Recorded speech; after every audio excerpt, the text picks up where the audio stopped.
আসসালামু আলাইকুম everyone, welcome back to my channel another recipe. তো আজ নিয়ে চলে এসেছি আমি একটি রমজান স্পেশাল খুব সহজ সিম্পল কুইক পিঠার রেসিপি। তো এটি একটি ডেজার্ট রেসিপি, মিষ্টি রেসিপি। তো এটাকে আমরা গদি পিঠে বলি, আপনারা অনেকে অনেক রকম বলতে পারেন। তো আমি খুব সহজ সিম্পলভাবে আজ আপনাদেরকে বানিয়ে দেখিয়ে দেবো। তো চলুন শুরু করা যাক।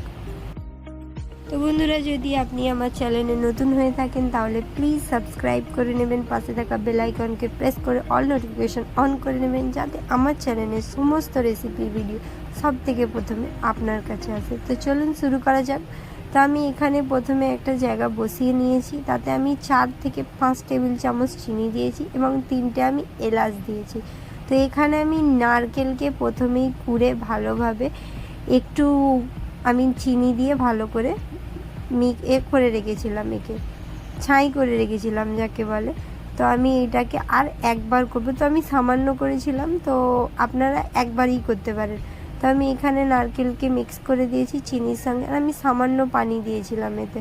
তো দেখতেই পাচ্ছেন আমার নারকেলটা খুব বেশি নয়, আমি খুব সামান্য নিয়ে তৈরি করছি, সেই জন্য আমি 4 থেকে 5 টেবিল চামচ চিনি দিয়েছি। আর আমি এইভাবে ছাইটাকে রেডি করে নিয়েছি। তো দেখছেন আমি এখানে 1 পেয়ালার একটু বেশি ময়দা নিয়েছি, আর আমি এতে সামান্য ফুড কালার দিয়েছি অ্যান্ড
প্রথমে এটা খেয়াল রাখতে হবে যে আমাদেরকে যখন এটা মুড়তে হবে তখন এটা গরম থাকাতেই মুড়তে হবে, না হলে এটা ঠিকঠাকভাবে মোড়া যাবে না। তো দেখতেই পাচ্ছেন আমি ব্যাস এইভাবেই সমস্তগুলোকে একই রকমভাবে মুড়ে নিয়েছি বা এদেরকে শেপ দিয়ে নিয়েছি।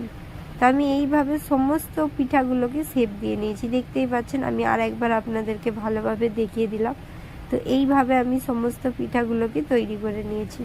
ব্যাস এতটা আমি এখানে ছাই ব্যবহার করেছি, যতটা আপনার টেস্ট অনুযায়ী মনে